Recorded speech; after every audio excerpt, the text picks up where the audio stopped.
Starter failure is not a real common problem with our T1N Sprinters, but it does happen. I have over 500,000 miles on this van. I've driven most of them myself since buying it new in 2005. I've never had a starter problem. Got another van with almost as many miles that I've let company and crew and family drive, and it also has never had a starter problem. I've worked on a couple hundred vans right here in the driveway at my brother-in-law's house and never worked on a starter until yesterday. And there was no way I was going to get a camera in there with me to show you what I was doing. So let's talk about it today. A couple tools you're going to need is an E14 to go on here. You're not going to have a hex head bolt there. I just kind of stuck that in for the moment. 13 millimeter to get the big lug off of here. 8 millimeter to get the little wire off of here. And 10 millimeter because there's a wire harness that's in the way. And unbolting that wire harness, one bolt out of that, I was able to flex it out of the way and get the starter out. Do get the electrical connections first before you remove the starter from the bell housing, because that becomes a problem. Of course, disconnect the battery before you do that, because the wire coming to this is unfused and always hot. Before we replace the starter, you want to make sure you really need a starter.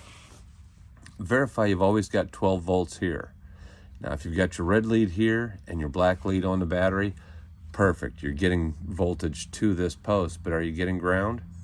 Stick your ground somewhere around here, possibly in the fuel filter bracket, or somewhere over here on the engine. Use an engine ground to this post and see if you have 12 volts there.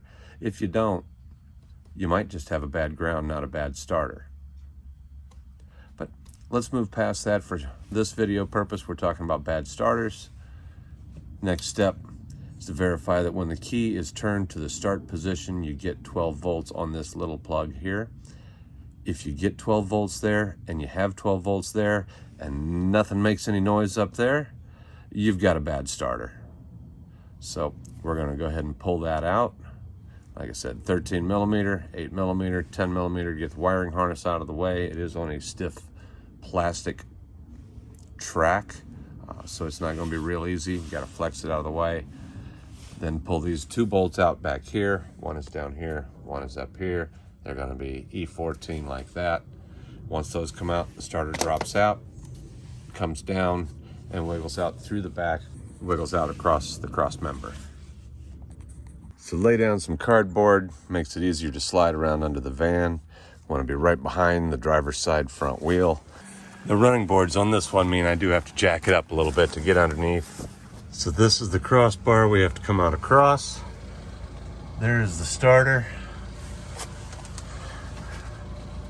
This bolt and that bolt are the two we have to get out after the electrical is disconnected, which is difficult from this angle and even more difficult from above, but it's possibly the one. You can reach in through here, reach in around the front here to get an arm up, put a wrench on up there. Not room for the wrench to swing, so it helps to have a battery tool that'll spin there. This is the wiring harness that's in the way. There's a 10 millimeter bolt on it right here at my finger. So that needs to come out so you can get that wiring harness out of the way and move the starter out of there.